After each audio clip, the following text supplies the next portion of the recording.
Welcome back to Jedi Enclave. I am Daniel. I'm Chris. And we are the hosts of the Jedi Enclave Presents Now. This is Podcasting Podcast, our weekly live show about things relating to Star Wars news, Star Wars video games, Star Wars comics, Star Wars shows. Holy shit, there's a new Star Wars show. There is. We're gonna be talking talk the the fuck out of that, yeah. And very occasionally, and only when we're good and eat all our vegetables, some things that aren't Star Wars at all. Like in 12 or 13 days, we will be talking about House of the Dragon when it comes out. Also The Boys, which I can't remember exactly which one, like when that one comes out. Soon. Yeah, it's this month, but yeah.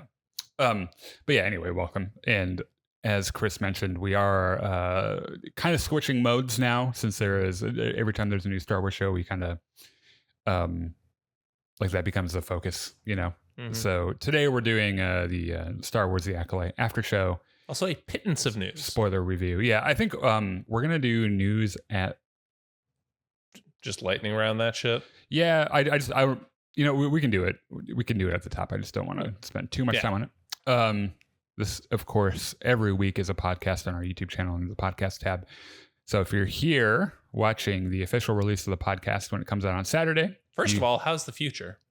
Hopefully it's not getting worse. Hopefully the Earth hasn't blown up yet. Yeah, not for another 100 years, probably. We can hope. Yeah. Anyway, second of all, no, I really do think we don't have much time left. You're humans in right. general. But you can check out discussion topics in the time codes in the description, which you should check out.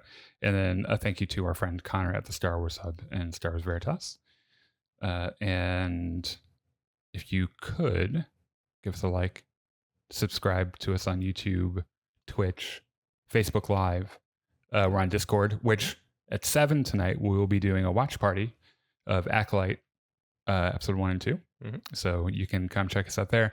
We're going to watch it. We're going to, so usually we've been doing our buzzed recaps. Mm-hmm. So we're going to blend the two a little bit, where we're going to take the buzzed part and make that a part of the watch along. So we'll make a couple drinks and then watch those 2 episodes again. So you're more than welcome to join us on Discord. The link to that is also in the description. And I think Sunday at around 7:25 p.m., we'll have our weekly Gungans and Dragons, which is our Star Wars tabletop RPG, which is pretty cool. So let's start with some sad news. Okay. Maria De Aragon. De Aragon? Yeah. Yep. Who is famously known to us anyway for being the physical actor that played Greedo in the original 1977 Star Wars film, has passed away at the age of 81, which, to be honest, and of natural causes. Pretty good run. Good for her. Yeah. Like, I hope I get to 81. Yeah. And then I'll just be like, you know what? I guess I'll die now. I've seen everything. Yeah. Also, she strikes me as the kind of woman, because I was thinking, I was like, I hope this woman didn't go to her death with the whole McClunky thing hanging over her head, right? I assume she had absolutely nothing to do with that. I would bet she doesn't know anything about it, because doing some reading... That would be for the best, honestly. Yeah, I bet she saw Star Wars in 1977 during the red carpet premiere. Hey, there I am. And then never watched another Star Wars movie again. I wouldn't blame her. Just didn't care.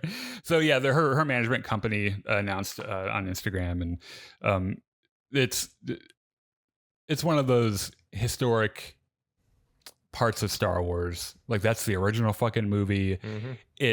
She was like, her character was a part of the whole debate about who shot first and all this other stuff. And I just think it's kind of neat that, you know, she had such an original impact. Like, she's just like one of the OG like random characters, you know. So I guess 2 little thoughts I have. First, she also had an entire career outside of Star Wars. Oh, sure. Yeah. Tons of other movies. Number 2, this is something that we have had to deal with for a while and will continue to have to deal with, as the actors who are in that movie are going to keep getting older and dying. They're aging a bit. But Star Wars Hunters has launched, which is available on Nintendo Switch. Oh, yeah. It's the mobile Overwatch thing. I have not played it. I don't think I plan to. Yeah. I have a thing about mobile games that have microtransactions and stuff in them. I think they're pretty gross, and try not to go too long on this soapbox. Yeah, I know. Yeah. I will get a hook ready. I haven't seen anything in it generally that has made me even excited to check it out so much. It looks like every other team-based hero shooter. Yeah. So, and if you're into it, let us know in the comments. Yeah, I'm sure, if it's good. Like it's out there. It's great for somebody, and if that's your cup of tea, then more power to you. Yeah. And like, let us know in the comments. Like, if you play it and it's good. Like, if I see a bunch of people be like, "Oh no, it's fucking amazing. You should check it out." I mean, it's free to play. I'll give it a fair shot. Yeah. I mean, I won't pay a single fucking dime to get anything in that game. Which is honestly the healthiest attitude to take towards mobile gaming.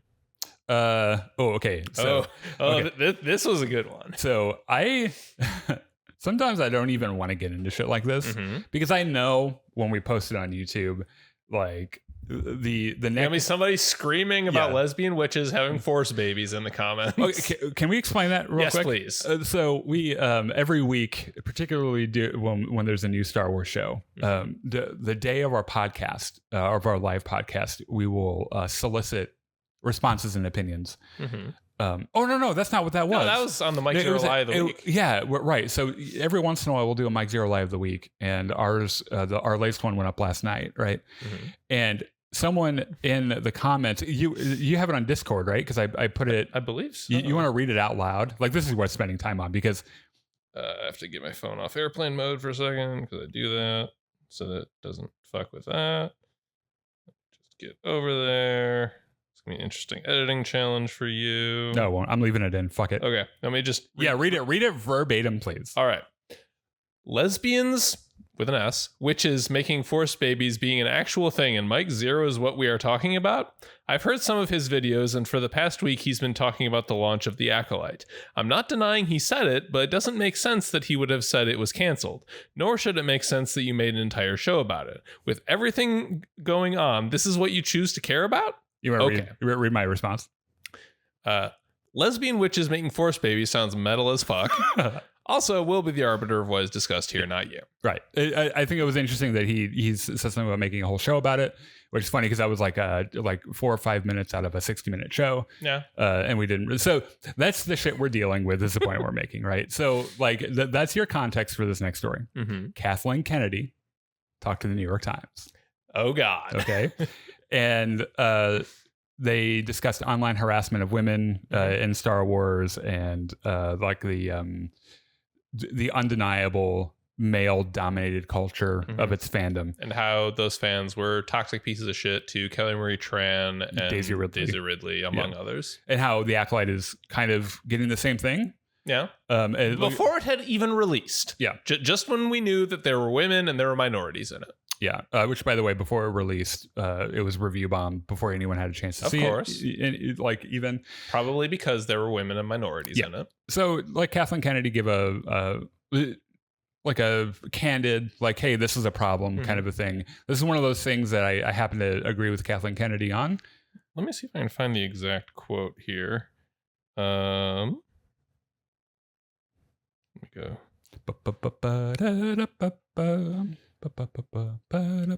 Okay, so, quote, my belief is that storytelling does need to be representative of all people. That's an easy decision for me. Operating within these giant franchises now with social media and the level of expectation, it's terrifying. I think Leslie Pedland has struggled a little bit with it. I think a lot of the women who step into Star Wars struggle with this a bit more because of the fan base being so male-dominated, they sometimes get attacked in ways that can be quite personal, unquote. Everything in that quote is factually true. Factually correct, yeah. Factually true, like inarguable. And yet there's the worst people in the world are still screaming about it. I think she knows that too. I think she knows that. Like, by the way, we've said this before. I have no intense love for Kathleen Kennedy. Yeah, she's a Hollywood producer. She's rich. She's done allegedly some extremely shady shit, or at least has turned a blind eye to some extremely shady shit. And like that, but when she says something correct, like this is right. This is correct. When you're right, you're right. Yeah. So. I'm glad she said it. I will say that they must have market data on this. Otherwise, she wouldn't have said it, I don't think. And if you're offended by it, fuck you. You're the problem. Yeah, fuck off. Yeah. So, and then... That's all the news. That is all the news. Yep. Well, okay. Extremely trim news week. Yes. So let's take I want to make sure that I want to check on something real quick before. I'm still getting used to this iPad. So you know what that tune is, right? Spanish Flea. That's what. So I play a gig, which is this municipal band, like wind band that's been around for 150 years, right? And we do Monday night concerts, and it's 2 hours of playing. It's a lot of playing, but we do this intermission, and our MC always says 10-minute intermission, and it's always more like 15, and it drives me crazy. So I've directed my saxophone section, who I lead. Mm-hmm. I'm going to arrange a saxophone quartet version of Spanish Flea, and we're going to set a timer for 8 minutes, and then we're going to start playing it. And the title on top of the piece will be "Get the Fuck Back to Your Seats." And we're hoping after a few Mondays, people will kind of get the hints, and then okay. So anyway, Chris says, "May the Force be with you, Daniel and Chris. I hope you are both having a good night. I really enjoy the Acolyte. I think the series is going to be my new favorite show." And then I need to see more, but I like what I saw so far. Yeah, right. It's we'll talk about when we get there. A Pageworth says, I don't get the overhating of the show. Anytime I search it on YouTube, it's full of hate videos. That's because that's what YouTube pushes. There are women and minorities, and also YouTube pushes things that get engagement, and hate gets a lot of engagement. Yeah, so that's why it's mostly YouTube's fault. If YouTube wasn't the way it was, a lot of these guys people would know about them. Here we are. Thomas Avery McNeil says, I chuckle. It's a simple sausage party hate fest. Some guys only feel safe in the gym showers. I feel safe in gym showers. That's an entirely different reason. Disney, Lucasfilms, Marvel, they all continue to make content because these blowhards will buy. That's the thing, is that all these guys bitching about Acolyte and the ones that are like review bombing, you know that they're watching it. Yeah. Like, oh, I'll never get a Disney Plus subscription. It's like, yeah, you do. You have one. Don't fucking lie. Anyway. Yeah. Okay. So the way that we usually do this, obviously, if you're a Star Wars fan, you understand that Star Wars The Acolyte came out yesterday. Yes. Episodes longer than I was led to believe they were. 40 minutes, something like that. It is entirely reasonable that you haven't seen it yet. Yeah. Not you. I know you've seen it. Yeah. Which, if you haven't, by the way, you should join us at 7 on Discord, because we're going to do a watch party. But we'll do a segment that is spoiler free, and then we'll do a spoiler review. Right. Yep. And before we start the spoiler review, you'll be well warned. Yes. Right. So if you've not seen it yet, just get ready to leave. Yeah. So, fine. Grab your coat. Yeah. I do want to start with spoiler free thoughts. Spoiler free. Okay. My first thought is every pre-review that said the fight scenes were good was underselling it. Those fight scenes are fucking incredible. They're great. Yeah. I think it's Foley art, the sound effects in those fights. They hit harder, right? Yeah. Like the sound is so good. It sounds like, people are getting the shit kicked out. Right. I noticed that when one of the characters hit another character like in the chest, and it was like a boom. Yeah, it was like I don't know, it was different than what I'm used to in Star Wars. And the fights are choreographed beautifully in so much Aikido. In ways that make you think, oh, they actually are using the Force to do all those flips and shit. There's a visual identity with the Jedi in their martial arts, which is based on Aikido, which is a defensive only martial art that redirects opponent's energy and everything. And that's exactly what they do. And they use the same locks and the same throws and everything. So they have one of their stunt coordinators has to be like super into Aikido. There is something about good mystery stories where the first domino falls and someone sees it, but they don't know how huge it is or where it fits in. It just catches their interest enough for them to start looking into it. Yeah.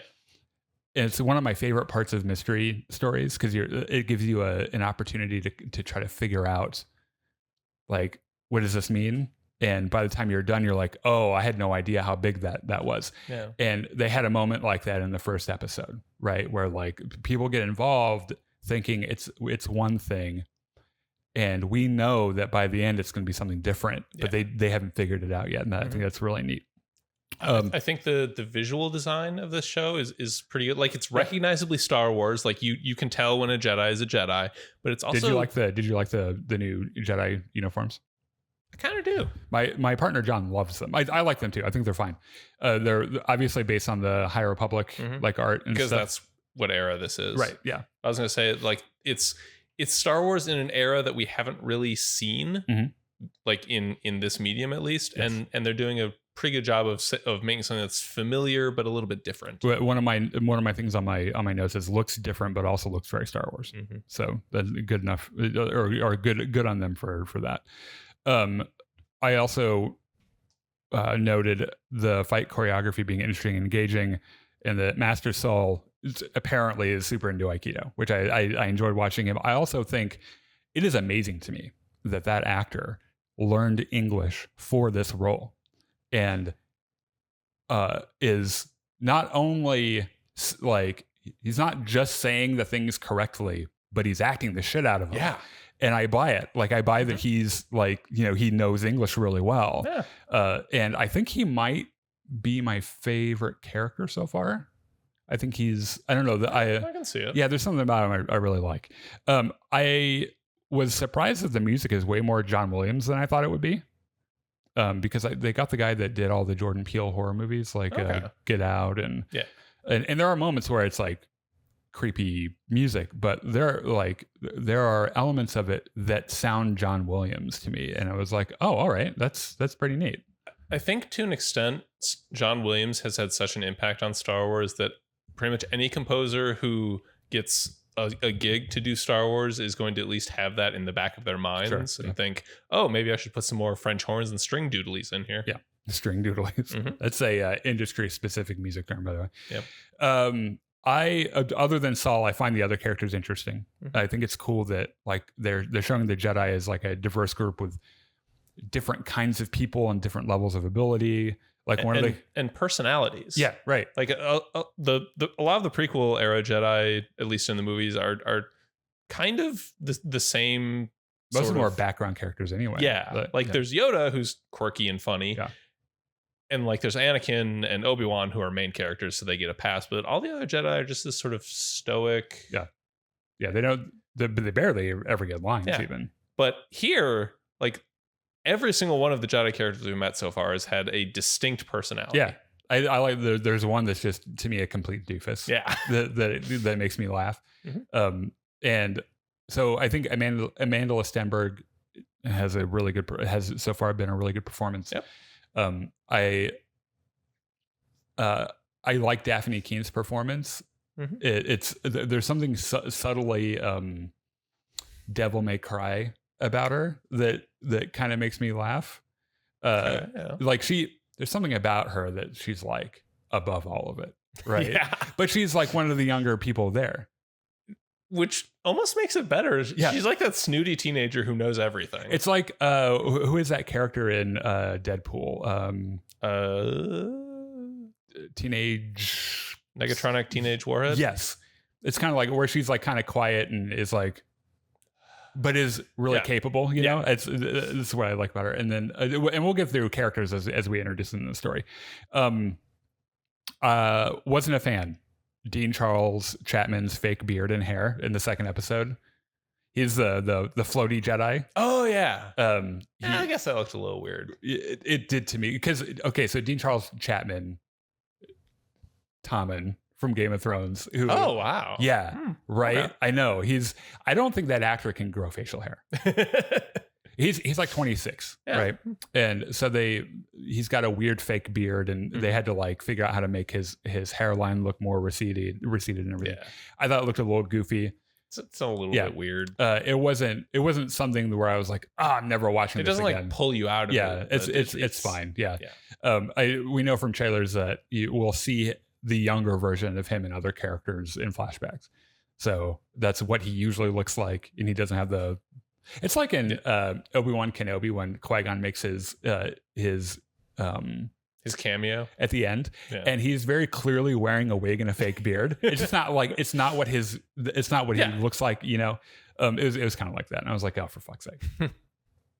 So yeah, those are my spoiler-free thoughts Okay. So I think overall, I think it's off to a very strong start. It is. I'm interested to know where it goes because there are lots of questions about what is happening.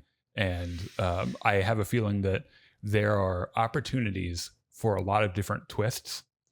And we'll talk about one that happens in the first episode. I have a prediction for a twist that will come up at the end of the second episode. Yeah. And so like I want to know more about the story. I want to see more fight scenes. Yeah. I wasn't expecting to watch the first 2 episodes and have it be just like, you know, I'm done with it, and like there's ash on my face and my hair is all blown out and shit. Like this is a dense show. Yeah. A lot of stuff happens. The locations look great, by the way. You could tell that they relied a lot less on the volume. They're actually in the spaces that looks like they're in, which is really nice, because that gave a weird tint to like Mandalorian season 3 and Book of Boba Fett, and like where you kind of know that they're standing in a 10x10 room with a big fucking LCD or like LED screen. The technology is incredible, but it is best used in very specific circumstances. And you know what? You can use it to do a whole ass movie. Yeah, because they did it with Matt Reeves' Batman, the Batman. That because it was like during COVID, right? That entire movie happens on the volume. Jesus. And it looks amazing. It's so good, right? But it's just like they made artistic choices about how certain things looked, and like they kind of folded it into the art direction a little bit, and so like it kind of made sense. Yeah. So anyway, now listen, if you've not seen these episodes, we're about to spoil. We're going to go through every scene. We're going to talk about our theories and what we learned and everything. So please go away. Like in the nicest term complimentary possible. Yeah. I don't want to be the guy to, because first of all, we're not going to get everything. So you're not going to learn the entire story anyway, because we're going to miss stuff anyway. And when we start talking about shit we just start saying really funny, stupid things. And that's not the best way to experience the story, right? We're irreverent and kind of rude about things, and you want to see it for real. So go watch it, come back, and let us know what you thought in the comments. And then if you're still here, I think at the end of both of these, I'll be checking out comments on our post on Facebook that I posted earlier today. But also, this is it's a live, like we're live right now, so I'll be looking at comments as they come in as well. And yeah. Okay, so episode 1, titled Lost/Found, opens with some blue text. I'll just read real quick. 100 years before the rise of the Empire, it is a time of peace. The Jedi Order and the Galactic Republic have prospered for centuries without war. But in the dark corners of the galaxy, a powerful few learn to use the Force in secret. One of them, a lone assassin, risks discovery to seek revenge. So we pan down to the planet Ueda. Of course there's a pan down. Gotta have it. Also, they do a lot of the traditional Star Wars scene transitions with the wipes and stuff.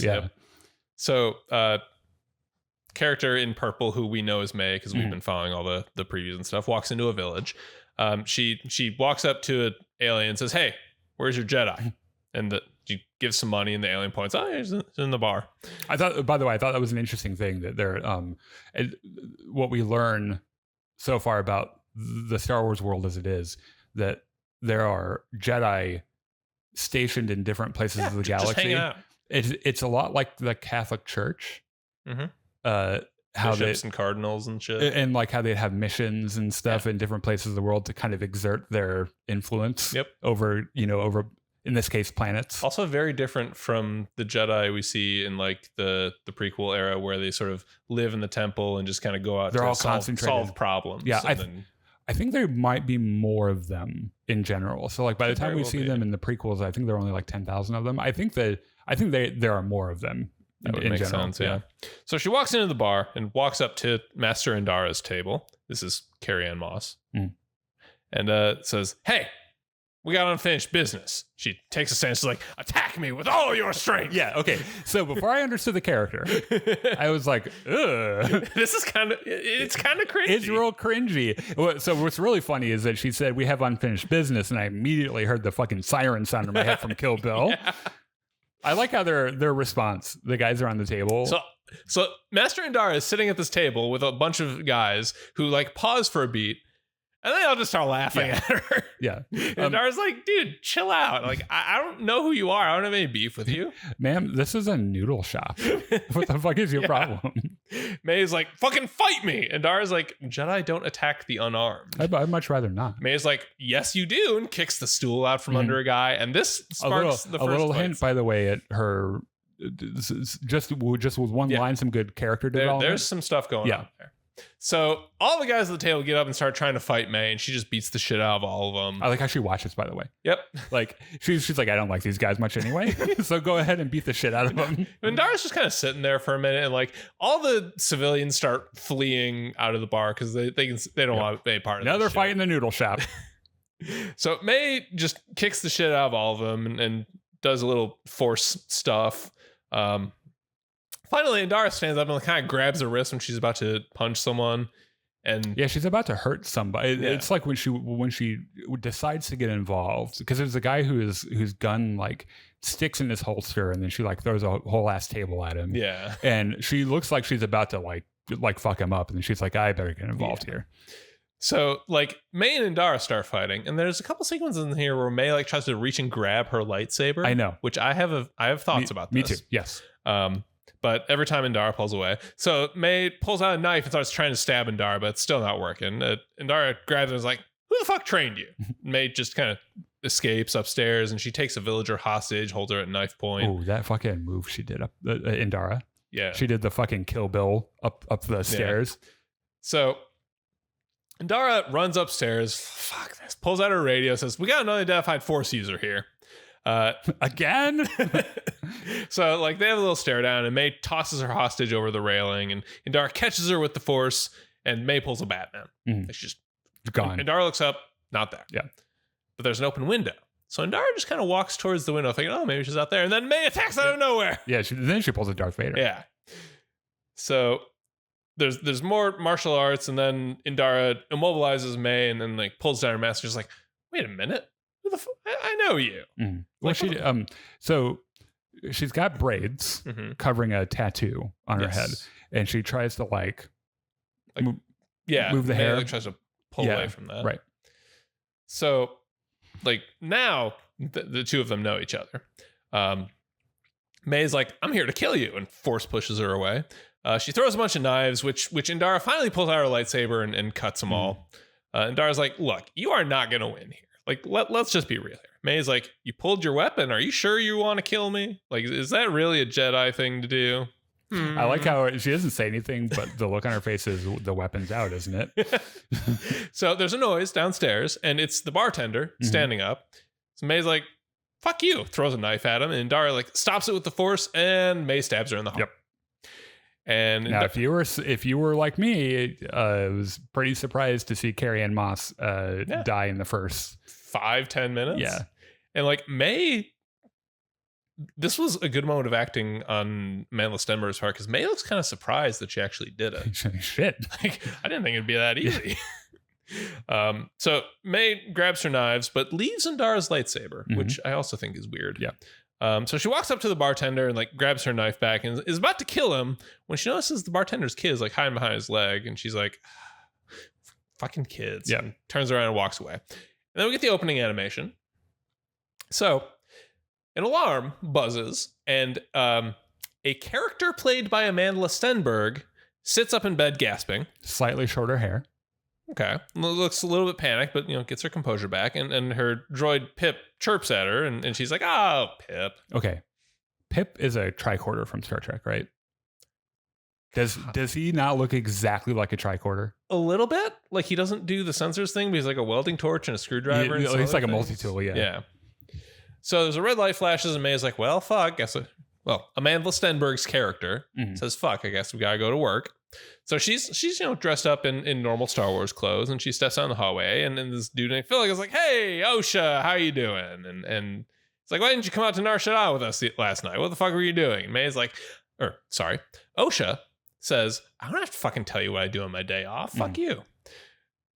He's like, don't be nosy. Also, do you notice in this scene there's a proto gonk droid walking around? Yeah. He's like, oh, what? No rest for the Wicked? And she's like, no, the Wicked definitely do rest. So they walk past a couple Nemoidians, and May's like, well, what the fuck's the emergency? Folks like, the shields are broken. May's like, they don't ever fucking use the shields. How do they know they're broken? They're Nemoidians. Yeah. So they put on their spacesuits and go out to do repairs on the freighter they're on.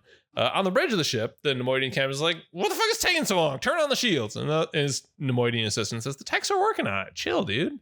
Captain's like, fuck the techs. The cargo is more important. May's like, I can hear you, asshole. OSHA says, I can hear you, asshole. Well, Philip might be disposable. I'm the protagonist here, and you don't get a show without me. I have plot armor. Yeah.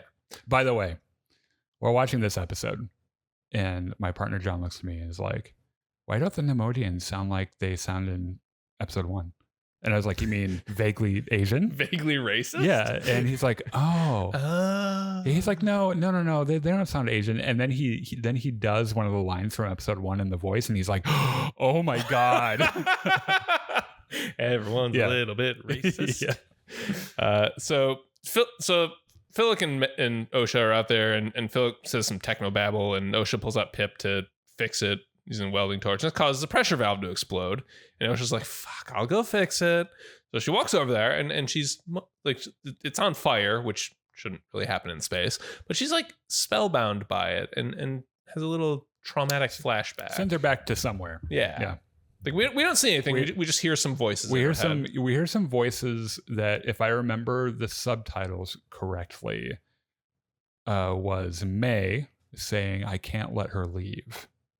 Okay. If I remember, if that's the scene or it was another one of the scenes, I think it was that one. We'll just keep that tucked in the back of our heads. So Felix is like, "Hey, you gonna fucking fix that?" And she's like, "Yeah, fine." She pulls out Pip, uses him as a fire extinguisher. Just then, Jedi Starfighter swoops past, and Felix like, it's a Jedi Vector. Which, the only reason I know about this, I started doing a deep dive in the High Republic books. The Jedi Vectors are personal starcrafts that usually only fit 1 or 2 people in them. Yeah. So Felix is like, "Oh, friends of yours?" And OSHA's like, don't know about that. So the Jedi march onto the bridge looking real spiffy. Oh, they're threads, man. Oh, yeah. And especially, so this is Yord and his Padawan, right? Yes. Tazi, yeah. Tazi, yeah. Tazi, yeah.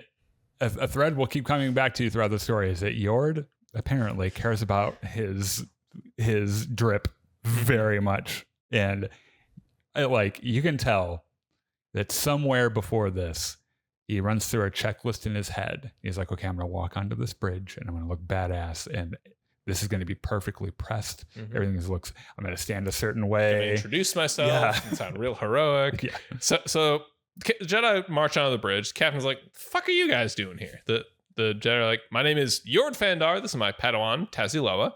We're looking for a former Jedi named Osha Anasea. Captain's like, we're a cargo ship. We don't have any passengers. Yord is like, well, you see, Osha is a mechanic who bums rides from ships in exchange for fixing them. The captain's like, we don't use mechanics. That's illegal. That's illegal. Yeah, we use droids for that shit. We would never. Yord is like, steps forward, raises his hand. The captain starts freaking out. And the assistant is like, oh, yep, Osha is just down the hall. Okay, he really does go to mind trick him though, right? Which I think it's either a bluff or Yord thinks he's going to have to, pull this out of him. I think he would have. And even if he didn't, there's a character that does it later on anyway. And it says things about the Jedi of this era. Right. Or the fact, there are other things too. Yeah. So Osha comes back to her room, and then Yord is sitting on her bed. And then, they're old friends. They're just like, hey, Yord, you old son of a bitch. How you doing? So Yord was made a knight 2 years ago, and Osha's like, you dumbass. It probably took you that long to study for your finals. You will notice. So he's sitting on her bed when she comes in, right?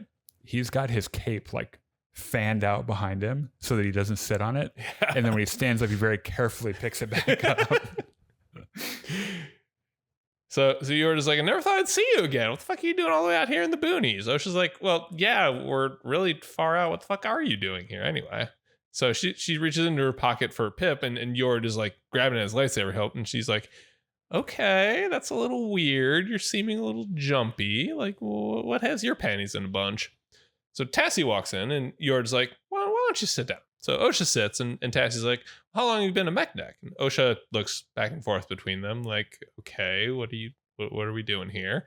Ever since I left the Order 6 years ago, Toxic's like, it's kind of dangerous out there. She's like, well, yeah, Jedi training doesn't really give you a lot of transferable skills. Other than the sense of like inflated self-worth. Yeah. Toxic's like, okay, so when did you join the Jedi? Osha says, when I was 8. And by the way, Yord already knows all this. Why are you asking me? Toxic's like, well, you're kind of old to be a Jedi, weren't you? And Yord's like, also, you were in mourning. Osha's like, the Jedi Council let me in. So this whole interrogation scene is just to give us, the audience, her backstory. Some exposition, yeah. But yeah, so basically she was probably a little too old to be a Jedi. And her family died in a fire. Yeah, and she had attachments. Right, she had some baggage. But the Jedi were like, you know what? This has always worked out for us in the past and will always work out for us in the future. We'll take a gamble, we'll let you in. Sure. So she's like, okay, but seriously, why are you here? Toxic's like, well, last night a Jedi was murdered on Ueda. Osha's like, who? And Yord says, Master Indara. Toxic's like, the suspect looked an awful lot like you. Osha's like, wait a minute, you thought I killed her? Which, by the way, everyone watching this is like, yes. Wait. Yes. Was that not the same person? It's Amanda Stenberg. Toxic says, well, okay, what's your alibi? Osha's like, I was right here asleep. I was here. I was at fucking work. Yeah, and also, why do you think I killed her? Which, by the way, a real easy solution to all this, go talk to the fucking Nemoidians. Yeah. Be like, they'll tell you that I was here last night. Yeah. So Yord says, well, Indara told the council to stop training you. Osha's like, no. The Jedi didn't fire me. I quit. Yeah. Yord and Tassie kind of look at each other, and Tassie walks out. Osha says, like, come on, you really think little old me could kill a Jedi Master? Tassie brings in the bartender. Like, yep, that's her. Yeah, that's her. She killed her. Yep. They all look the same. You're just like, well, yeah, I kind of have to. Yeah. So there is a moment where she does something and he like snap reaches for his lightsaber. Yeah, it's when she's pulling Pip out of the little holster to put him on the charger. Yeah, there is clearly like he's tense. Yeah. So they take Osha and Pip down to the prison transport and say, Osha, we're taking him back to Coruscant. Osha's like, you're making a huge mistake. Like, I didn't do it. And she goes along with it, and the prison ship separates from the freighter and hyperspace is out. So now we go to Coruscant, where Master Soul is supervising a meditation class for some younglings. He's talking about, your eyes are bullshit, but the Force will never bullshit you, so trust the Force. At least, actually, the Force will bullshit you too. You just have to figure out how to know when it's bullshitting you. Yeah. So that's in the next lesson. Yeah. So Vernestra Rowe walks in, and the kids and Soul's like, okay, tell me what you see. And the kids see balance and life. And then this one kid says, I see fire consuming and destroying everything I have ever cared about. Uh-oh. Soul is like, yeah, about that. The Force is very powerful, like fire or the ocean. But you're going to learn all about that after lunch. Now get the fuck out of here. I was like half waiting for him to like look to an assistant and be like, and then like dragging her out. Yeah. So he's like, hey, Vernestra, how you doing? She's like, the kids are lucky to have you as a teacher. She pulls her hood up. She's like, well, now I'm bald. Because the last time we see Vernestra Rowe in the book, she has hair. Yeah. So yeah. She's quite a bit older. She's over 100 years old now. Vernestra's like, well, the kids are lucky to have you. And he's like, I'm lucky to be here. Vernestra's like, I remember when you were their age. You were a shy little fucker. So I was like, okay, but seriously, what's going on? So Vernestra says, you and Indara were friends, right? And so I was like, yeah, I was very sad to hear she was murdered. Rose's like, okay, yeah, well, here's the thing. Your old Padawan Osha killed her, and we have her in custody. And surprise! And Soul is like visibly shaken here. He's like, wait a minute. Vernestra's like, damn, you really liked her. Soul's like, Osha was a devoted Padawan. Why the fuck would she kill Indara? Vernestra's like, I don't know, but like, we have an eyewitness who says that she killed her. So pretty open and shut here. So I was like, but me and Indara saved her from the giant fire when she was a kid. Like, this has to be a misunderstanding. So Vernestra has to wrap this up. She has to be somewhere. So she tells Soul, like, look, it can't become public that a former Jedi killed a master. It'd be terrible politics. Yep. So like, we need to just get this done. They're already talking. Like 3 minutes into their conversation, they're already talking about their political enemies and shit. And like, I need you to be on board with this. And Soul's like, yeah, okay, I guess. Vernestra's like, cool, I'm out of here. Don't cause a political problem for me. So on the prison ship, Osha is sitting in a cage by herself, and the dude in the next cage over is like tripping balls, has this weird parasite thing over his mouth. It's like the fucking hugger thing from Alien. Yeah. It's fucking So weird. Osha just kind of looks over at this guy, and the guy in the next cage says, yeah, that's a Dybbuk. They use it on violent criminals. And Osha's like, is he okay? Like, should we do something? He's like, oh, no, he's having the time of his life. The guy behind him's like... kind of messes with your brain, but don't worry about that. By the way, did you really kill a Jedi? Osha's like, no, I did not kill a Jedi. The other dude's like, okay, we're breaking out of here. You want in? We weren't guilty of our crimes either. Yeah. Osha's like, what? Where the fuck are you gonna go? We're in hyperspace. Dude's like, okay, foolproof plan. We take out the droids who are flying the ship, then we jump into the escape pods, and we're free. Osha's like, that's a ludicrously dangerous plan. Like, why are you doing this? Dude says, you really want to leave your fate up to the Jedi? Osha's like, yeah, actually, I trust the Jedi. The prisoners all laugh at her. Yeah. And then the cyborg prisoner does this thing. They've had vastly different experiences with the Jedi. So the prisoners have a cyborg who shuts down the droids, and the ship is out of hyperspace and into an asteroid field, which, as we know, the odds of surviving are 7 billion to 1 or whatever. So the prisoners, subdue the guard droid and escape the cage, and they're running to the escape pods, and Osha's like, hey, you gonna let me out? And they're like, no, fuck you. You know what I really loved about this, by the way, when they come out of hyperspace, the pilot droids convert to seats. Yeah. Which means that, like, do they have to deal with people sitting on them all the time? Maybe. Because as we know, droids are sentient beings in the Star Wars universe. Which is just kind of horrifying. Yeah. If you put any thought at all into it. So the ship runs into more asteroids, which sends Pip sliding across the floor. So Osha reaches out and tries to use the Force, and it just doesn't work. But the ship takes another hit, and Pip slides right up to her cage, and she uses him to open the cage, and is running to escape. She tears his head off, and then, like... screwdriver, and so she's running to the escape pod, but she turns back and notices the dude tripping balls in his cage, and she's like, well, it wouldn't be very nice to just leave him to die. So she opens his cage and like stuns the thing off him, and he like does a real creepy run up the wall, and he like kind of screams and like shoves her aside and runs into the escape pod. She's like, motherfucker. Yeah, but to be fair, I don't know if I blame him too much. No good deed goes unpunished. So Osha, without an escape pod, just runs up to the bridge, try to figure something out, but everything is fucked. She's like, well, shit, and just kind of straps herself in and prepares for a crash landing, which the ship crashes into this snow planet. It takes a pretty soft landing. Yeah. Like, could be worse. Yeah. I'm sure there's some kind of, like, there has to be some kind of system that softens the blow a little bit. You would think. Yeah. So back on Coruscant, Sol is looking at a hologram of Osha when Jackie Lon comes in. And Sol like kind of turns off the hologram, like hides it in his sleeve. And Jackie's like, yeah, so Vernestra wants you down at the prison level. And Sol's like, okay, cool, let's go. Jackie's like, okay, why do you keep pictures of Osha? That's kind of attachment-y, isn't it? Sol's like, I would like the record to reflect I was not masturbating. That would be really gross. And it was not Pornhub I was watching. Okay. Sol's like, well, our memories are lessons, and if we don't learn from the past, Jackie's like, we're doomed to repeat it. You say this every fucking time. So down in prison, the escaped convicts are... By the way, the Jedi have a prison. Yeah. Says more about the Jedi of this era. They have a prison at their school. Yes. Like, what the fuck?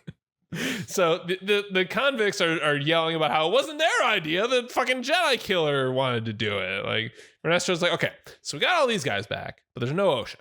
The tripping balls guy says, the Jedi killer was super duper dark and evil, blah, blah, blah, blah, blah. And Sol just kind of mind tricks him. He's like, dude, calm down. Tell me what happened. Chill. Please. The dude's like, okay, well, she helped me and I fucked her over, which is not very nice of me. Yeah. So not only do they have a prison, but he walks right in there and overrides this man's free will. Yeah. So, like, Sol looks back at Vernestra, and Vernestra's like, okay, she did one kind of nice thing, but she still killed Master Indara, which is not cool. Sol's like, is there any sign of life on Karlak, the planet they crashed into? And Vernestra's like, well, the Republic sent some probe droids. They'll probably figure it out. And Sol's like, let me go find her. Vernestra's like, there's no fucking way she's still alive. Sol is like, no, she is absolutely still alive. I guarantee it. I feel a little tingle.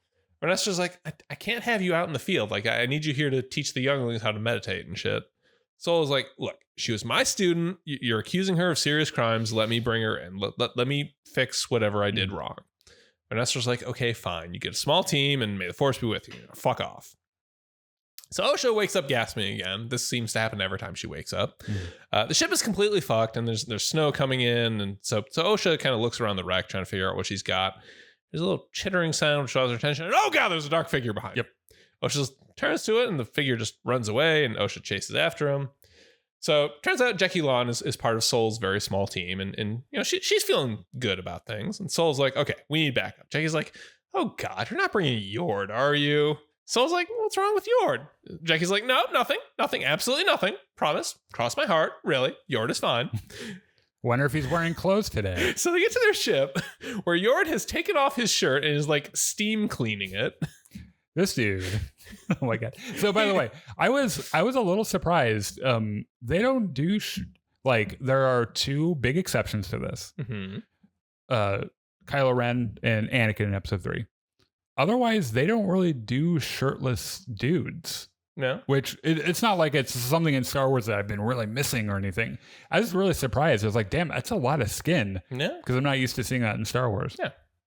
So Yord like starts stammering and apologizes like, I'm sorry I didn't bring Osha in. So I was like, he fucking don't worry about it. Like properly bows without his shirt on. So I was like, oh God. So I was like, don't worry about it. We're just gonna leave. I love how Jackie looks so thoroughly unimpressed with him.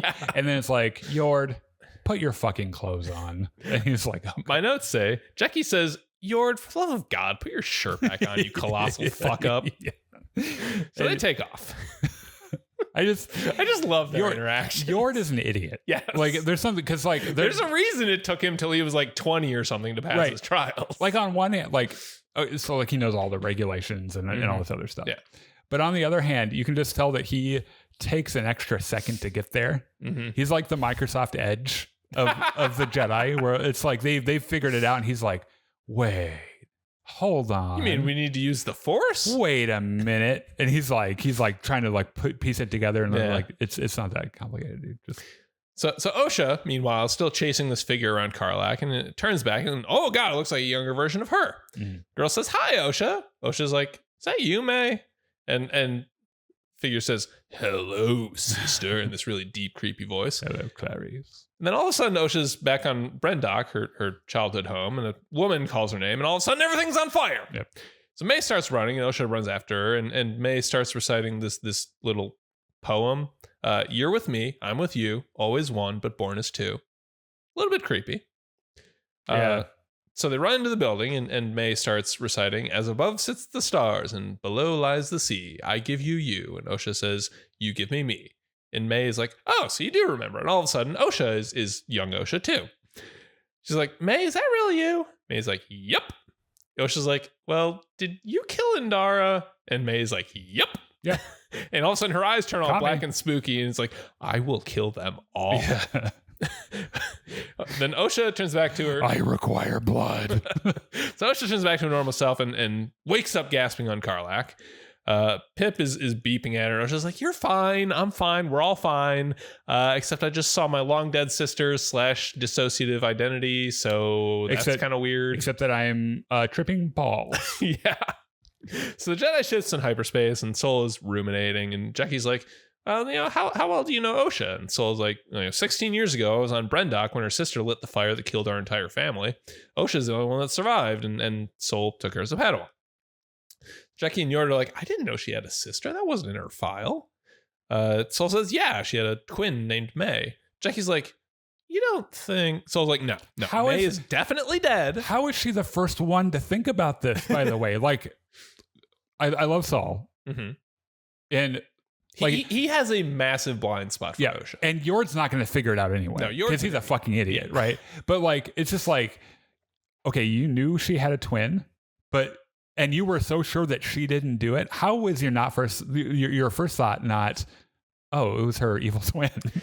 I'm going to say that we didn't haven't seen what actually happened in the fire, so he might have very good reason to believe May is dead. He says that he saw her die. Yeah. So I guess he has reason to believe, I guess. Soul says, no, May is definitely dead. I saw her die.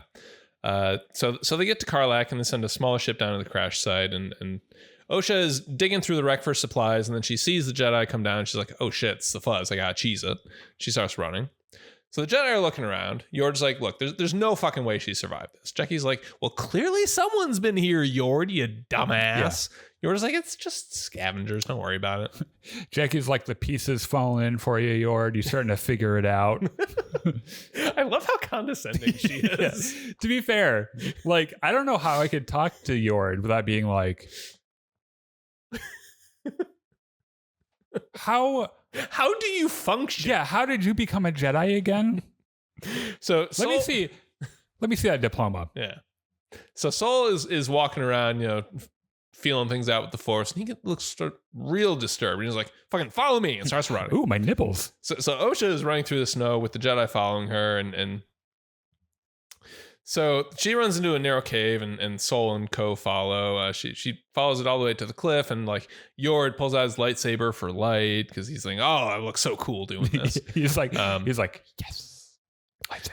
So she gets out to this cliff at the end of the cave, and Yord is like, "Stop! I command you in the name of the Republic and the Order to fucking stop what you're doing." Osha almost backs up the cliff, and Sol's like, "Hey, Osha." Osha's like, "Oh, Sol, hey, how you doing?" She's like, "Look, I didn't do it." Sol's like, just step away from the edge and we can talk about this. It's like, you gotta believe me. And she accidentally steps back off the edge, and Sol catches her with the Force and pulls her back up. And then he smiles. Yep. He's glad to see her. Yeah. It's kind of heartwarming.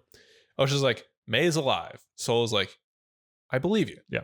Like, you need to come with us. Sol's like, actually, that makes perfect sense given the data we've collected. Yeah, this makes sense now. And Yord's like, wait. Who the fuck is May? Who's May? So they walk back through a cave, and like Yord's raising his lightsaber, and Jackie has these handcuffs out, and Sol's like, just chill the fuck out, guys, it's fine. So on another planet, there's this rocky beach, and where May is walking along the shore. Looks a bunch to me like Octo. Could be. Yeah, it looks like Skellig Michael kind of. Has that feeling. Skellig Michael. Yeah. So there's this distorted voice, as if it's coming from some sort of helmet, perhaps. That says, the Jedi are living in a dream. If you attack the Jedi with a weapon, you'll lose. But an Acolyte kills without a weapon. An Acolyte kills the dream. And May walks up to this figure we only see from behind. Figure pulls out a red lightsaber. Oh, God.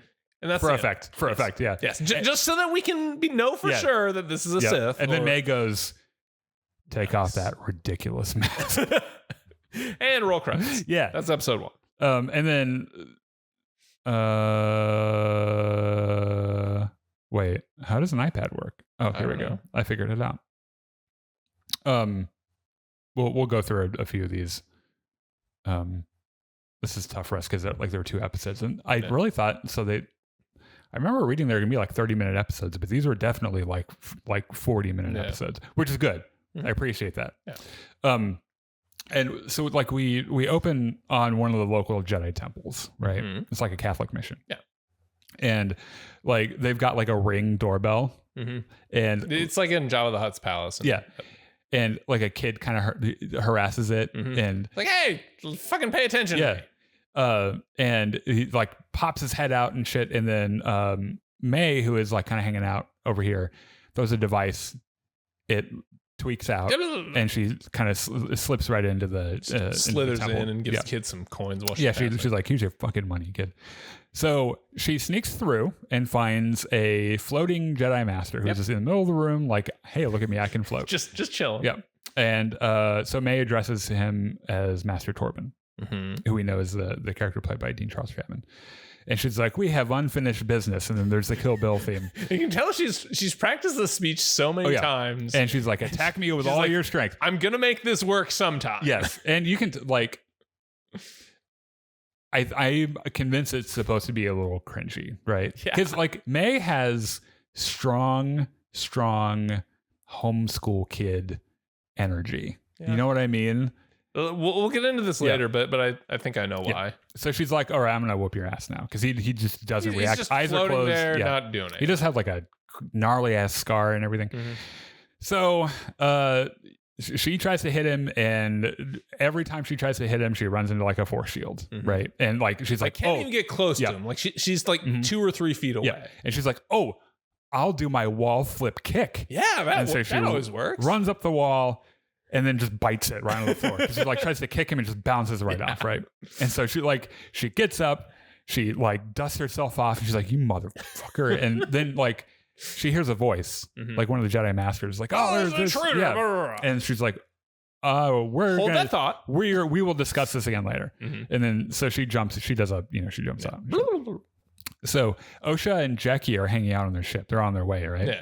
And like Jackie is trying to fix something on the ship, and Osha is like, why don't you try pulling that lever there? And she doesn't. It fixes the problem. And she looks around like, and she like kind of smiles at her, and then like Saul walks in, and she like has to pretend like which by the way, I could ship these two. Like if they're trying to make that happen, I could see it. Okay. They talk about her being a mech. Mostly it's dangerous. Yeah. And that's why they only let droids do it. But she's like, droids are literally trash cans and they can't move, Sentient trash cans. Meanwhile, Saul and Yord are talking about, because Yord's like, we should put the handcuffs on her. We brought the handcuffs. We should use the handcuffs. Yeah. And he's like, don't be a fucking She's idiot. not a prisoner, Yord. Yes. He's like, you fucking dingus. Do you really think that she killed Trinity or Indara? And like, we literally just found out that her twin could be alive. Like, are you following it yet? There's probably someone else. And he's just like, I don't get it. And he's like, okay, so if her twin was alive, like she wouldn't have the training to kill Indara. And he's like, Osha doesn't have the training to kill Indara. Like she was a Jedi, but that was fucking Indara. Like, yeah. You don't have the training to kill Indara. Also, that was 6 years ago, and she hasn't trained since. Yeah, right. Yeah, she's like she's fucking useless because she hasn't practiced it. Like, yeah. And Yord's like, idea? What if they're working together? And he's like, counterpoint. What if you're a fucking idiot? Let's stop talking about this. So he picks up the phone and calls Vernestra, and Vernestra's like, wait, she has a sister. And he's like, yeah, she supposedly died 16 years ago. So Vernestra's like, okay, I should have led with this. Osha apparently tried to break into the Jedi Temple last night, which is impossible because she's in your custody. I'm starting to think the twin thing might actually be like a good idea. And he's like, okay, so do we investigate or do you want me to bring Osha back to Coruscant? She's like, go investigate. So Osha points out that where they're going is where Torben hangs out, right? So, and of course, Yord's like, no, we should shove Osha out the airlock. Like, she can't come with us. She can't sit with us.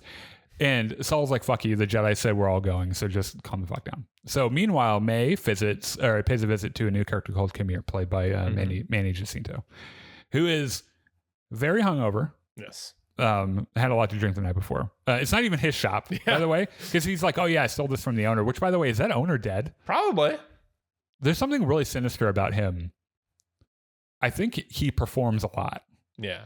We'll get to that in a second. So May tells him about the force shield, and he's like, you got to find the weakness. And he's like, it was a literal fucking force shield. There is no weakness. Like that's what it is. And he's like, everyone's got a fucking thing. And she's like, okay, shut up and make me a poison with this leaf. And he's like, if you're having trouble killing a comatose monk, you're going to get fucked when you find the Wookiee. And she's like, I didn't come here for editorializing. I came here for the poison. No lectures, please. But also we find out that there are two other Jedi she plans to kill after Torben. One of them, the Wookiee, apparently. And also, like, you can assume that the other one's Saul, right? So she says, I will kill one of them without a weapon and please the master. And then you're like, oh, this is starting to get weird. Because why? Why would you have to do that? Because we know the guy from the end of the previous episode, and they're playing the pronoun game with him. Presumably the master. Right. Yeah. And then Kamir says, the Jedi justify this is the line from the trailer. Their galactic dominance in the name of peace, and peace is a lie. And she's like, oh, that's from the Sith code. And he's like, well, we don't know that because we're not Sith. And Kamir goes, look, Tobin isn't as zen as he thinks he is. Like, he hasn't found peace. Like, what he really needs is someone or something that only you can get, which is absolution. And so he makes the poison for May, and he's like, here's your fucking poison. On our way out, she says, probably shouldn't tell him about this because we'll probably both get in trouble. And he's like, good idea. Osha and Jackie bond a little bit more. She asks her about the tattoo, and she's like, I got so fucked up. Soul asks her about the tattoo. I thought Jackie did. Nope, that's Soul. Oh. Yeah, well, it turns out she got really fucked up somewhere. She got really drunk. She's like, you fucking hate my tattoo, don't you? And Soul's like, it's not my place to judge. Not up to me. But also, it looks kind of shitty. Yeah, also, I don't know, I kind of dig it. It's not that bad. So they talk about May, and you can tell, like, the amount of regret in his voice. He said, I wanted to save you both. And Osha genuinely was like, has forgiven Saul for it, right? In fact, she might not even think that he was ever at fault to begin with. And it's like she apparently is in like the opposite place that May is at, who is blaming, and like Saul figured out how to make peace with it, but Osha didn't. She just couldn't like reconcile it, and Saul tried to teach her and like how to not be so crazy about it. And she's like, well, maybe I wasn't a very good student. And he says, maybe I wasn't a very good teacher. It's one of the things I like about his characters, that like he's really down to earth and he doesn't seem to have much of an ego. Like he's perfectly willing to entertain the idea that maybe he just wasn't a very good teacher, or like maybe he messed something up, So they get to Olega and they visit the local temple, the temple, and like they got a couple of like local Jedi, like one of them's like a real big dude. You can tell that they probably don't get a lot of action out there, right? And they're like, oh shit, like I didn't know they were sending people like Jedi from Coruscant out here for our like little break-in. And they're like, well, we're investigating this thing that might be in another thing. And they're like, hey, we arrested this child. Yeah, we're gonna put her in our jail. And they're like, no, stop. We're gonna question her. So Jackie like gets some information, and she like admits to like, oh, she paid me, and I harassed the Ring doorbell. And she thinks that Osha is May. She's like, oh, it's fucking her. She's right there. Like that's who did it. So Saul is like, I need to speak to Torben.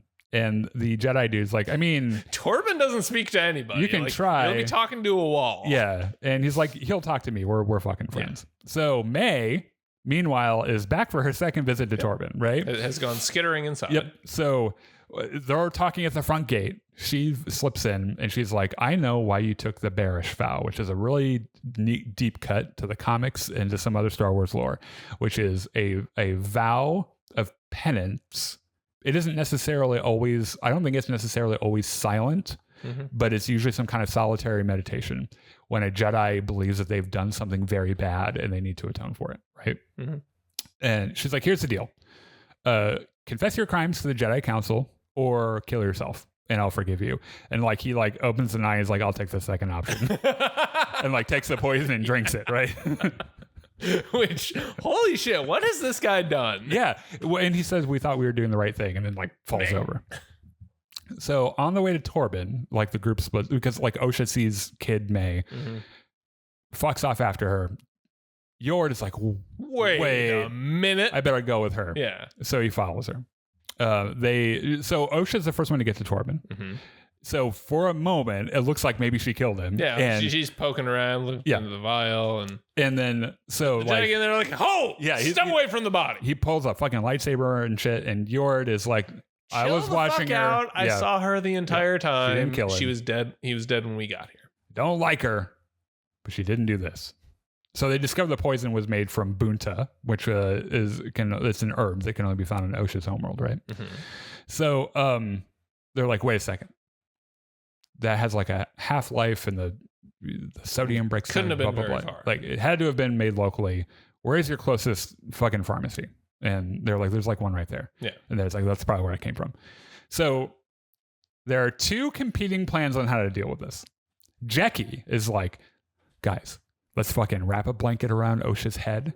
We'll have her go in and pretend like she's May. We'll record the whole fucking conversation. We'll get a confession. We'll arrest him. It'll be really fun. Yord's like, I want to run in and stun her. And then Saul's like, then what? And he's like, I don't fucking know. I haven't thought that far. She'll be unconscious though. Saul's like, we'll go with Jackie's plan. And he's like, so like he's got the fucking stun blast. He's like, oh. And they give it to her, right? They give it to Osha. And yours not happy. He can't fucking arm a civilian. What's she gonna do? And Saul's like, I can do whatever the fuck I want. I'm a Jedi. So this kind of works. Yeah. Kamir says that, like, he says enough to implicate himself. Like, damn, you really killed that Jedi, didn't you? Yeah, using the poison that I made for you. And the Jedi are like, that's enough. That's a confession. Go get him. Yeah. Like, Kamir realizes right after that, he's like, wait a minute, you aren't actually. Well, she's being like really polite. Yeah. And like, she doesn't know what really to polite and awkward. And like, I don't know. Yeah, how he's like, acts. He's like, oh, wait, hold on. Damn, you really do look like her. So, somewhere in there, he references the mysterious he figure. The master. Yeah, right. I think so the Jedi barge in and confront him. And Saul's like, all right, look, you tell us what we want to know, and maybe I won't throw you in prison for the rest of your life. And then Kamir's like, oh, don't do the weird mind wipe thing. And he's acting like real stupid, right? And I'm pretty sure the whole thing's an act. I think I have a theory Kamir is like way more dangerous than he appears. Like the whole thing just kind of seemed like a performance. And like when they ask, he's like, so who the fuck is he? And he's like, that guy, like right there. He's like, no, that's Yord. He's a dumbass. Like, and he just plays dumb. He's like, I don't know what you're talking. I don't know what you're talking about. Can't say too many pronouns or the fucking incels in the comments will get, So he's like, all I know is she wants revenge against 4 Jedi, and she'll be back here later tonight. So they have an old fashioned stakeout. And like Osha wants to be the one to confront him, and Saul's like, no. And she's like, I want justice. And he's like, no, girl, you want revenge. And like, look what the fuck that does to your sister. Yeah. So May shows up. Sidebar here. As much as Osha is obsessed with revenge, I think Soul is obsessed with redemption. Oh, sure. For whatever he and the other Jedi did. Yeah.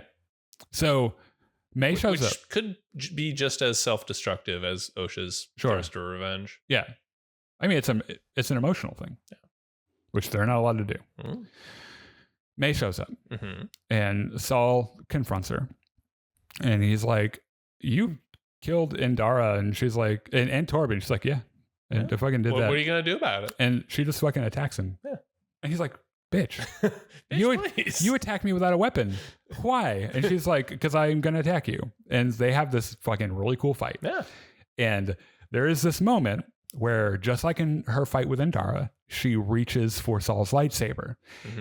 But it's so fucking cool. Like the way it's shot, she reaches for it, and there's a shot of her still reaching for it, and then he's just behind her. Yeah. And like everything slows down, and he's like, and it's like one of those things where like, I bet, even for a trained fighter like that, I bet encountering a Jedi is just terrifying. Because you're just like, how the fuck did you do that? Yeah. So eventually he gets bored of the fight, because he's very easily like, oh, by the way, when he does the thing where he like moves, he like pickpockets all of her knives. He's like, these are mine now. Looking for these? Yeah, and he like drops them on the floor, and she always has one like up her sleeve though. Anyway, eventually, also Yord is up on the balcony like 10 feet up, like watching with binoculars. Yeah. Like, I can't see him. Oh, there they are.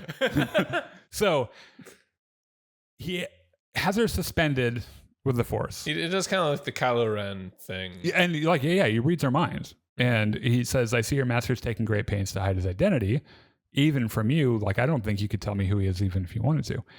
And she's like, no more brain stuff. Butt stuff is fine. No more brain stuff. And so it turns out that May believes that her sister is dead as well. Yeah. So they both think each other are dead. And she doesn't believe Saul when he's like, no, she's like in the Jedi temple over here, which she's like listening the whole time to all this. Jackie at some point was like, I'm going to go get the car. Yeah. And so she pulls up with the ship with a fucking spotlight and fucking surrender. In the most, the most secondary Easter egg, I think, in both episodes, to episode 3, she says, in the name of the Galactic Senate of the Republic, you're under arrest, which is exactly what Mace Windu says to Palpatine when he walks in. Except he says Chancellor at the end. Yeah. Which, that's like when they do their Miranda rights class at the Jedi Temple, like that's the thing they learn how to say, right? So May pulls another Batman and uses some of the sand. She uses the Force on the sand and the giant cloud, and she fucks off. So May and Osha run into each other. Yeah, May is stealing a speeder, and Osha pulls her stun gun. Yeah, and she shoots at her, but like misses. I'm pretty sure she just whiffed it on purpose, right? Because like the look that Saul gives her when he catches up, he's like, girl, really? She was 3 feet in front of you. When May looks at Osha, like she's genuinely surprised and I think happy kind of surprised. Yeah. More than shocked or anything. Sure. Yeah. I don't think May is, we're going to talk about this here in a second. Which leads to my bizarro prediction, but keep going. Okay. So they call Vernestra Rowe and she's like, okay, I'm going to convene a small council. We're going to figure this out. We're going to figure out what to do next. Like, and Saul's like, but we know like where she's going next. Yeah. So like, what aren't, and she's like, go. She's like, listen, this wasn't one of our own ranks killing a Jedi. This is an outsider. Like, this is an attack, right? We aren't just going to go balls deep in this without thinking about it first. So we're going to strategize. And Saul's like, but, and she's like, I didn't stutter. Come the fuck back home. And he's like, okay. So, May confronts Kamir, who's like, you sold me out. Fuck you. And he's like, let me make it up to you. Let's go escape to Kofar. And she's like, what the fuck's a Kofar? And he's like, let's get out of here. Beautiful forest planet where you're Wookiee. There's a Wookiee Jedi there named Kalnaka. And she's like, oh shit, really? Like, yeah, let's go do that. Yeah. So meanwhile, I like how each one of these has like a little epilogue at the end, right? This one is like a couple guys trudging through the forest. I think they're like, scavengers or something. Yeah. The forest of Kofar. They encounter a wrecked ship and they're like, oh, let's get that hyperdrive juice. And the fucking Wookiee shows up. They pull their blasters on him. He's like, oh, fuck you. And like takes him to the forest, like breaks one in half and eats it and shit. He's like, get off my land. And they just fuck off, like arms flailing, they fuck off. And he opens the door and walks in and slams the door. Shrek going back into his house in the swamp. Yeah. It was a Shrek moment, right? Yeah. It really was. Get out of my swamp. Out in my swamp. And that's how the episode ends. Yeah. So I think the thing we have to talk about first is that I'm pretty sure that okay, so the guy that shows up at the end of the first episode is absolutely one of the Sith. Like, he's either the Master or the Apprentice. I don't think they can afford to do a Kylo Ren or the Knights of Ren kind of, they just like they like to look cool and they like maybe they can use the Force a little bit, but they're not actually a Sith, or like how Kylo Ren wasn't actually a Sith, right? Yeah. I think that they've got to get into it. And it's got to be either the Apprentice either they're going to invent a character to replace Tenebris. They're going to invent a character that was Tenebris's apprentice before Plagueis. Or just Tenebris's master. Oh, yeah. I mean, yeah. Or some generations of masters before Tenebris. I think they're going the other direction with it. Yeah. I think that Tenebris is probably, or someone like him is like the big guy, right? I'm pretty sure this guy is the apprentice. That would make sense. And he's clearly using Kamir and May to his own end, right? Which is very like out of the Sith playbook, like the whole manipulation and everything. And I mean, if they're Sith, it could be he's trying to figure out how to kill his master, and they have no idea about any of that. They're like, he's just using her like need for revenge and everything. I don't think that May has any idea what she's gotten into. I think she's been deliberately kept in the dark about many, many things. Yeah. So there's one of those things. I am really interested in these like this apparently arbitrary rule about how May has to kill one of the Jedi without using a weapon. And I'm not sure if that's just a rule the guy made just to make it harder for her, or like maybe hoping like she'll die at some point, but he just needs these Jedi dead or something. Or maybe he's like auditioning them. Could be. Right. He's like, maybe you can be like when I kill my master, like we'll do it together. Yeah. And then you'll be the apprentice. Right. Yeah. The snatching at the lightsabers thing was really strange to me. That's really weird. The first one could have just been a cool stylistic choice with the choreography, right? Where like Indara's like, 10 can step, you'll never get it. Yeah. But they shot her and Saul like the same way. Yeah. Where she's the weird thing is that after she kills Indara, she doesn't want the lightsaber at all. Yeah. Because she's like, I wanted to take it from you, like off your belt. Like at first when I saw her grabbing for it in the Indara fight, I was like, oh, she doesn't have a lightsaber. She, like, maybe her master never told her how to make a lightsaber. She wants one. She wants one of her own. Oh yeah, okay. But then she just kind of left it there, and now I'm wondering what the fuck is going on with that. It could be like a ritualistic thing where it's like she didn't earn it because she killed her with a weapon. Maybe one of these. Oh, that. Yeah, I think I like that actually. Yeah, so like maybe one of these Jedi she ends up killing. Does poison count as a weapon? I'd say so. So like she has to use her bare hands. Bare hands or the Force or. Yeah. Mm-hmm. So I think probably either Kelnaka or Saul she'll kill and without a weapon, and then maybe take their lightsaber. Speaking of, for this being advertised as a murder mystery, like the murder is not a mystery. We know everything about that. It's all the other mysteries surrounding it that are kind of. There are a lot of threads. Yeah. There's a lot of shit. By the way, the comment. I still don't understand how a dagger could kill that Jedi master, but Sabine and Reva and so many others can survive a saber wound to the chest. First of all, that's not what happened. Sabine wasn't stabbed in the chest. She was stabbed in the abdomen. So was Reva. Indara was stabbed directly in the heart. Like, it wasn't just the chest. It was on her left side. It was directly in the heart. I'm surprised she wasn't dead before she hit the floor. Like that's an extremely fatal fucking. Also melee wounds in Star Wars always deal exactly as much damage as the plot demands they do. Yeah, but also consider that she's not using a weapon that would instantly cauterize a wound and cause it to not bleed out. She's using a dagger. Yeah, that like just a regular piece of sharpened metal. Right. Yeah, which I think would actually. If you're like, okay, you can get stabbed by a lightsaber or a knife, I'd be like, lightsaber. First, none at all. But, and if you're going to stab me with a lightsaber somewhere, like, not super dangerous, but yeah, a lightsaber, because like, it doesn't matter where it hits you. Like, I mean, if it hits an organ, that organ's done. Right. Yeah. But like, you're not going to bleed out. That's not going to, you're not going to die from bleeding out.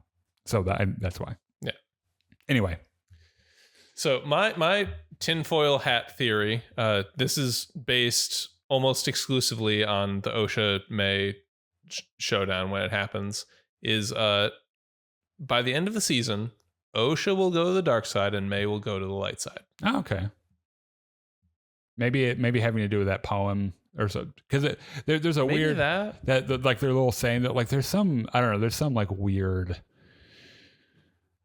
So they come from a coven of witches. Maybe that's just like a mantra or something. Maybe it's just something they teach all the twins. Yeah. By the way, apparently, the lesbian force baby twins. Yeah. I'm looking forward to meeting Mother Anastasia, which, by the way, she mentions her mothers, right? Mm-hmm. And I think people took that to mean, oh, they're lesbians, which, I mean, if they are, then get the fuck over it. But that's just what you like Mother Talzin, for example. Just the title for witches. Yeah, I don't think it necessarily means they're lesbians. If they are, get the fuck over it. Like, it's not that big of a deal. But like, I'm not exactly. It's June, you fucking bigots. Yeah. You have the other 11 months. Let them have this one. Also, remember that lesbians market test better because straight guys watch a lot of lesbian porn. True. So, like, if you need a way out to make your peace with it, there you go. There you go. 4 tits. Yeah. Oh man, if I ever made, really got you. If I ever made a list of quotes from this show, that'd probably be one of them. So I think all of the Jedi that she's hunting end up dead. At the rate they're going, like, Kelnaka's next, and then Saul episode 4, and then who the fuck knows what's gonna happen. Yeah. So we've made it through some of the trailer footage. Which, by the way, we know that the critics were given the first 4 episodes, which makes me think that episode 4 ends on one hell of a cliffhanger. just because like that was as much. It would be halfway through. It would be halfway through the season. That's just as much as they were willing to put out beforehand to let people evaluate. Yeah. So that would be a really good place to like put some. Yeah. We're not done with Carrie-Anne Moss. We know from the trailer that she appears in other scenes looking quite younger. Flashbacks at this point. Yeah, because it's her. Dean Charles Chapman looks his age in those, like he's because he's a younger guy. Like Saul has shorter hair, which is either older or younger depending on what they need it to be. So I think we're gonna find out what happened. And maybe it was a cover-up thing where something went wrong and they all decided they all had a pact to cover it up or something, which would beg the question, why isn't Saul really broken up about it? He does seem disturbed, but to some extent. Like it's very easy for me to believe that he might have taken Osha as a Padawan out of guilt. But he wasn't like, oh, I think I'll just kill myself with poison upset. Yeah. So maybe Saul...